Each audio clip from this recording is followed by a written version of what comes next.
একদল মূর্খ, বোঝে না, ইসলামের ইতিহাস সম্পর্কে কোনো নলেজ নাই, ন্যূনতম কোনো ধারণা নাই। তারা এসে বলে সারা জীবন গুপ্ত রাজনীতি করছো। আরে গুপ্ত রাজনীতি তুমি তো রসুলকেও বলতে গুপ্ত ছিলা। রসুল সাল্লাল্লাহু আলাইহি সাল্লাম 3 বছর গোপনে দাওয়াত দেন নাই? আমাদের রসুল সাল্লাল্লাহু আলাইহি সাল্লামের জীবন মোট কয় বছর বলেন তো? সবার তো বলতে হবে, নবীর জীবনী জানবেন না একটু? মোট বেঁচে ছিলেন কত বছর? 63 বছর। 63 বছরের জিন্দেগিতে নবুয়াত পেলেন কয় বছরে? নবী হলেন কয় বছরে? 40 বছর। তাহলে 40 বছর চলে গেছে কিন্তু নবী হওয়ার আগেই। বাকি থাকলো কয় বছর? 23 বছর। মক্কায় কাটালেন ওই 23 বছরের কয় বছর? 13 বছর। আর বাকি থাকলো 10 বছর। মোটামুটি একটা ক্লিয়ার না?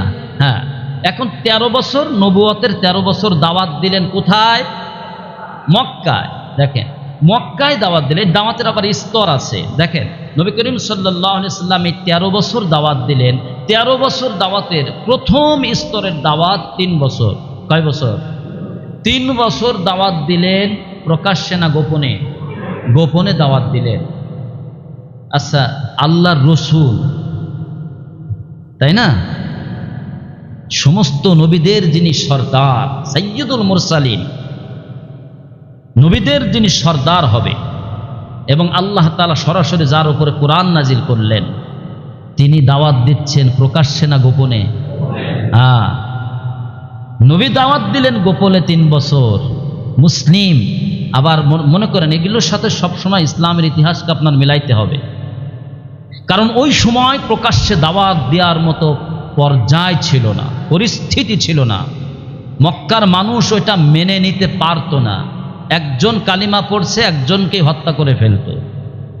বাংলাদেশে কি এমন একটা পরিস্থিতি যায় নাই?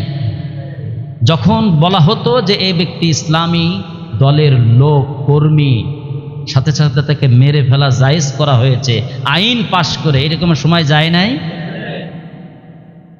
তো তখন যারা গোপন ছিল, গোপনে দাওয়াতে কাজ করেছে,